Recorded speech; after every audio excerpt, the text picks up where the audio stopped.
வணக்கம். இறையருளும் குரு அருளும் வழிகாட்ட ஜோதிட ஒளி உங்கள் வாழ்வை வளமாக்கட்டும். குரு அருள் ஆஸ்ட்ரோ டிவி தங்களை வரவேற்கிறது. சித்திரை சித்தன் முத்துகிருஷ்ணன் உங்களோடு. இன்று நாம் பார்க்க இருக்கும் பதிவு, தடையில்லா பொருளாதாரம் தரும் ஜாதக அமைப்பு எப்படி இருக்கும்? இந்த கேள்விக்குண்டான பதிலை ஒரு உதாரண ஜாதகத்தோடு நம்ம பார்க்க இருக்கின்றோம். அதாவது இந்த ஜாதகத்தை பொறுத்தவரையிலும் சமீபத்தில் பலன் அறியப்பட்ட ஒரு ஜாதகம். இந்த ஜாதகத்துக்கு பலன் சொல்லி முடிச்சதுக்கப்புறம் இதில் ஒரு 2 விதிகள் ரொம்ப சிறப்பாக அமைஞ்சிருந்தது. அந்த 2 விதிகளை நம்மளுடைய பார்வையாளர்களுக்கு கொடுக்கணும் அப்படிங்கிற ஒரு நோக்கத்தில் தான் இது பதியப்படுது. ஏற்கனவே நாம் ஒரு பதிவு கொடுத்துருக்கோம். தனயோகம் அப்படின்னு சொல்லிட்டு ஒரு பதிவு கொடுத்துருக்கோம். அந்த தனயோகத்தில் இந்த பொருளாதாரத்துக்கு உண்டான விதிகள் அத்தனையுமே அதில் கொடுத்துருக்கோம். எந்தெந்த விதிகள்லாம் ஜாதகத்தில் இருந்தது அப்படின்னாக்கா, தனயோகம் அப்படிங்கிறது ஒரு நல்ல நிலையை எட்டும் அப்படிங்கிறது மொத்தமாக கொடுத்துருக்கோம். அந்த கொடுக்கப்பட்ட விதிகளில் இந்த ஜாதகத்துக்கு பொருந்தி வருமான ஒரு விதிகள் இருந்ததுனால உதாரணத்தோடு இந்த ஜாதகத்தை கொடுப்போம் அப்படிங்கிற ஒரு நிலைப்பாட்டில் தான் இதை கொடுக்குறோம். உதாரண ஜாதகத்தோட ஒரு விதிகளை நாம் உள்வாங்குகின்ற பொழுது எளிதில் அது நம்மளுடைய மனதில் பதியும். ரெண்டாவது நமக்கும் கொஞ்சம் ஈஸியாக அது புரியும் அப்படிங்கிறது தான் நோக்கமே தவிர மற்றைய எந்த ஒரு விதியும் கிடையாது. இப்போது நாம் இந்த ஜாதக அமைப்பிற்குள்ளே போயிடுவோம். வழக்கம் போல் உங்கள்கிட்ட சொல்வது தான், இந்த பதிவு பிடிச்சிருந்தது அப்படின்னாக்கா ஒரு லைக் போடுங்க. ரொம்ப பிடிச்சிருந்தது அப்படின்னாக்கா உங்கள் நண்பர்கள் உறவினர்கள் யாருக்காச்சும் தேவைப்படுதுன்னா பதிவை ஷேர் பண்ணுங்கள். சேனலை மறக்காமல் சப்ஸ்கிரைப் செய்து உதவுங்கள் நண்பர்களே. இப்போது ஜாதக கட்டம் சொல்கிறோம், பார்த்துக்குவோங்க. ஜாதகர் ஆண் ஜாதகர். லக்னம் விருச்சிக லக்னம், 2 சனீஸ்வர பகவான், 4 சந்திர பகவான் ராகு, மிதுனத்தில் குரு பகவான், கடகத்தில் சூரியன் செவ்வாய் புதன் மற்றும் மாந்தி பெரியவர், சிம்மத்தில் சுக்கிர பகவான் கேது. இதுதான் பிறந்த கால ஜனனகால கிரகநிலைகள் அப்படிங்கிறது. இந்த ஜாதகத்தை பொறுத்தவரைக்கும் 2 விஷயங்கள் ரொம்ப சிறப்பாக இருந்தது அப்படின்னு சொல்லியிருந்தோம். அதில் முதல் விஷயம் அப்படின்னம்னா, இந்த ஜாதகர் வெளிநாட்டில் இருக்கிறார். வெளிநாட்டில் இருந்து பொருளாதாரத்தை ஈட்டுகின்றார். அப்போது வெளிநாட்டு வருமானம் அப்படிங்கிறது. ரெண்டாவது, வருமானம் தடையில்லா வருமானத்தை கொடுக்கக்கூடிய அமைப்பு அப்படிங்கிறது. இந்த 2க்குமான விஷயங்களை மட்டும்தான் இந்த ஜாதகத்தில் பார்க்க இருக்கிறோம். மற்ற எந்த காரணிகளையும் நாம் இதில் விளக்கம் கொடுக்க போவதில்லை அப்படிங்கிறத பார்த்துக்கோங்க. வெளிநாடு அப்படின்னு சொல்லுகின்ற பொழுது சுருக்கமான விதி அப்படின்னாக்கா, லக்னாதிபதி மறைந்த ஜாதகங்கள் வெளிநாடு போகலாமா அப்படின்னு கேட்டாக்கா நாம் ஜோதிடர்களாகிய நாம் நிச்சயமாக போகலாம் அப்படின்னு சொல்லலாம். அடுத்ததாக, பாவங்களில் 9ஆம் பாவமோ 12ஆம் பாவமோ வெளிநாட்டை சொல்லக்கூடிய பாவங்கள். இந்த பாவாதிபதி அப்படிங்கிறவர் நல்ல நிலையில் இருந்தாலும் நம்ம வெளிநாடு போகலாம் அப்படின்ற மாதிரி சொல்லலாம். காலபுருஷ தத்துவத்தின் இந்த 2 பாவங்களுக்கும் ஒரே அதிபதி தான். 9, 12க்குரியவர் குரு பகவான் காலபுருஷ தத்துவத்தில். அந்த குரு பகவான் நாம் பார்க்குற ஜாதகங்களில் 12ஆம் இடத்தோடோ அல்லது 12ஆம் இடத்தின் அதிபதியோட 2 பேரில் யாரோடையாச்சும் அவர் தொடர்பு கொள்கிறார் அப்படின்னாக்கா, அப்படிப்பட்ட ஜாதகங்கள் நம்மக்கிட்ட வெளிநாடு போகலாமான்னு ஒரு கேள்வியை நம்மக்கிட்ட முன் வச்சாங்க அப்படின்னாக்கா, ஜாதாரமாக நீங்கள் போகலாங்க, உங்களுக்கு அதற்கான சாத்தியங்கள் 100% உண்டு அப்படின்னு சொல்லிட்டு ஒரு முழு நம்பிக்கையோடு சொல்லி அனுப்பலாம். அந்த வகையில் இந்த ஜாதகத்தை பொறுத்தவரையிலும் லக்னாதிபதி பாக்கியஸ்தானத்தில் அமர்ந்திருக்கார். பாக்கியம் அப்படிங்கிற ஸ்தானமே பொதுவாக பயணத்தை சொல்லக்கூடிய ஒரு ஸ்தானம் தான்.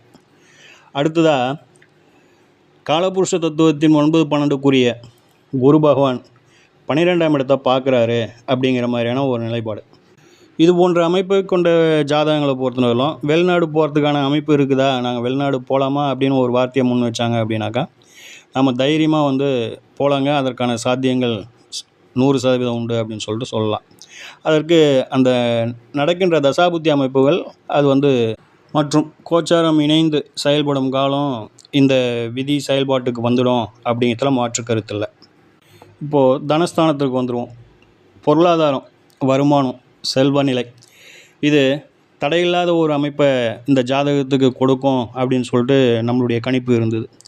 ஏன் அப்படி சொல்கிறோம் அப்படின்னாக்கா, அதற்கான விதிகள் என்ன அப்படிங்கிறத இந்த ஜாதகத்தை கொண்டு நம்ம வந்து பார்ப்போம். பொதுவாக எந்த ஒரு கிரகமும் 8ஆம் இடத்திற்கு போவது அந்த அளவுக்கு வந்து சிறப்பில்லை. அது வந்து கொஞ்சம் சங்கடத்தை கொடுக்கும் அமைப்பு அப்படிங்கிறதுல மாற்று கருத்து இல்லை. ஆனால் 2ஆம் அதிபதி மட்டும் 8ஆம் இடத்துக்கு போகலாம் அப்படிங்கிறது ஒரு சிறப்பு விதி. காரணம் என்ன அப்படின்னாக்கா, 8இல் இருக்கும் கிரகம் தன் வீட்டை தானே பார்த்துவிடும் அப்படிங்கிற மாதிரியான ஒரு நிலைப்பாடு. தன் வீட்டை தானே ஒரு கிரகம் பார்க்கின்ற பொழுது அந்த கிரகமும் பாவமும் பலம் படுகின்றது அப்படிங்கிற மாதிரியான ஒரு நிலைப்பாட்டை அது அறிவிக்கும். இது எந்த அளவுக்கு வந்து நடைமுறையில் வந்து சாத்தியமாக இருக்குது, நல்ல பலன்களை கொடுக்குதா அப்படின்னாக்கா, இந்த அமைப்பு பொறுத்தவரையிலும் பொருளாதாரம் அப்படிங்கிற பொருள்காரகத்துவத்துக்கு மிக சிறப்பாக பயன்படுது, மிக சிறப்பாக செயல்படுது, மிக சிறந்த நற்பலன்களை கொடுக்குது அப்படிங்கிறதுல மாற்று கருத்து இல்லை நண்பர்களே. உங்களுக்கு வரும் ஜாதகங்களில் நீங்கள் அப்ளை பண்ணி பாருங்கள். அதாவது 2ஆம் அதிபதி 8ல் இருக்கிறாரு அப்படின்னாக்கா அவங்களுடைய பொருளாதாரம் எப்படி இருக்குது, அவங்களுடைய வருமானம் எப்படி இருக்குது அப்படிங்கிறத நம்ம வந்து ஆய்வு பண்ணி பார்க்கலாம். நல்ல பொருளாதாரம் உள்ள அன்பர்களின் ஜாதகங்களில் இது போன்ற நிலைகள் நிச்சயமாக இருப்பதற்கான சாத்தியங்கள் நிறைய உண்டு அப்படிங்கிறத பார்த்துக்கோங்க. அந்த வகையில் இந்த ஜாதகத்தை பொறுத்தவரையிலும் விருச்சிக லக்னமாகி 2ஆம் அதிபதியான குரு பகவான் 8ல் இருந்து தன் ஸ்தானத்தை தானே பார்க்குறார் அப்படிங்கிற மாதிரியான ஒரு நிலைப்பாடு. அந்த இடத்துல கூடுதலாக வந்து சனீஸ்வர பகவான் 2ஆம் இடத்துல இருக்கிறார். அவர் தான் வந்து இந்த லக்னத்தின் பொருளாதாரத்தை நிர்ணயம் செய்ய அமைப்பில் அவர்கிட்ட தான் அந்த அதிகாரம் இருக்குது. ஏன் அப்படின்னாக்கா, எந்த ஒரு கிரகம் எந்த வீட்டில் இருக்குதோ அந்த வீட்டின் பலன்களை முழுமையாக செய்யும் முதன்மையான அதிகாரம் பெற்ற கிரகமாக அந்த கிரகம் மாறிடும். அந்த வகையில் பொருளாதாரத்தை நிர்ணயிக்கக்கூடிய அமைப்பில் சனீஸ்வர பகவான் இந்த ஜாதகத்தில் இருக்கிறாரு. இருப்பினும் கூடுதலாக குரு பகவானின் தொடர்பு அங்கே இருக்கிறதுனால இவருக்கு வந்து பொருளாதாரம் அப்படிங்கிறது வந்து ஒரு சிறந்த பொருளாதாரத்தை கொடுக்குது அப்படிங்கிற மாதிரியான ஒரு நிலைப்பாடு. இதெல்லாம் வந்து வாழ்நாள் முழுவதும் அப்படியே தடை இல்லாமல் இவங்களுக்குலாம் வந்து பொருளாதாரத்தில் பெரிய அளவில் வந்து பெரிய தடைகளோ இதுவோ வந்து வந்துடாது அப்படிங்கிற மாதிரியான ஒரு நிலைப்பாடு. இது முதல் தரமான ஒரு விதி. 2வது விதி அப்படின்னு சொல்லும்போது குரு பகவான் சனி பகவானுடைய தொடர்பு. இந்த தொடர்பு எந்த ஜாதகத்தில் நீங்கள் பார்த்தீங்க அப்படின்னாலும் அது வந்து ஒரு நல்ல சிறந்த செல்வ நிலையை கொடுக்கும் அமைப்பு அப்படிங்கிறத பார்த்துக்கோங்க. இந்த விதிகள் எல்லாத்தையுமே வந்து நம்ம வந்து தனயோகம் அப்படிங்கிற ஜாதகத்தில் தனயோகம் அப்படிங்கிற பதிவில் முழுமையாக கொடுத்துருக்கோன்னு வச்சிங்களேன். வேணும் அப்படின்றவங்க நீங்கள் அதை முழுமையாக கேட்டு பார்த்து பயன்பெற்றுக்கலாம். அடுத்ததாக இந்த ஜாதகத்தின் மற்றொரு நல்ல ஒரு நிலைப்பாடு ஹைலைட் அப்படின்னு சொல்லிட்டு சொன்னோம் அப்படின்னாக்கா, ராசிக்கு 2-11 குரு பகவான். கும்ப ராசிக்கு 2ஆம் இடம் மீனம், 11ஆம் இடம் அப்படிங்கிறது வந்து தனுசு. ராசிக்கு தனாதிபதியாக குரு பகவான், லாபாதிபதியாக குரு பகவான். இந்த இரண்டுமே பார்த்தோம் அப்படின்னாக்கா பணபரஸ்தானங்கள், பொருளாதாரத்தை சொல்லக்கூடிய அமைப்பு. அதற்கு தனக்காரகராகிய குரு பகவானே வந்து அதிபதியாக வருவது இன்னும் கூடுதல் சிறப்புன்னு வச்சிங்களேன்.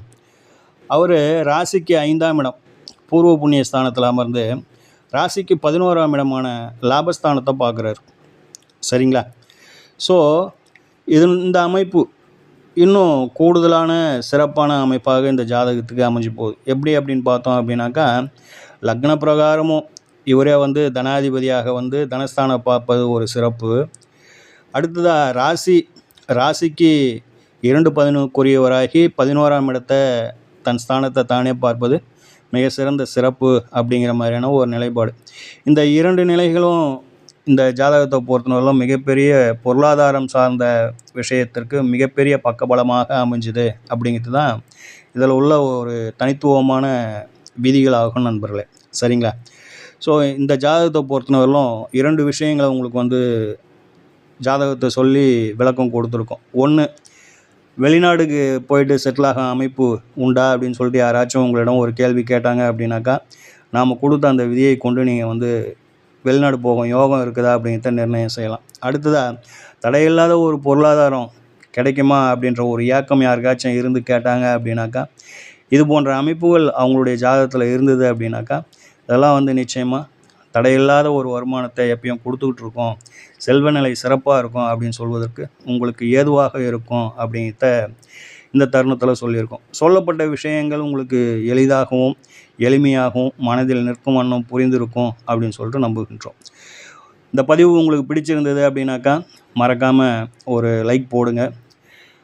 பதிவு ரொம்ப பிடிச்சிருந்தது அப்படின்னாக்கா உங்களுக்கு உறவினர்கள் நண்பர்கள் யாருக்காச்சும் தேவைப்படுதுன்னா பதிவை பகிருங்கள். சேனலை மறக்காமல் சப்ஸ்கிரைப் செய்து உதவுங்கள் நண்பர்களே.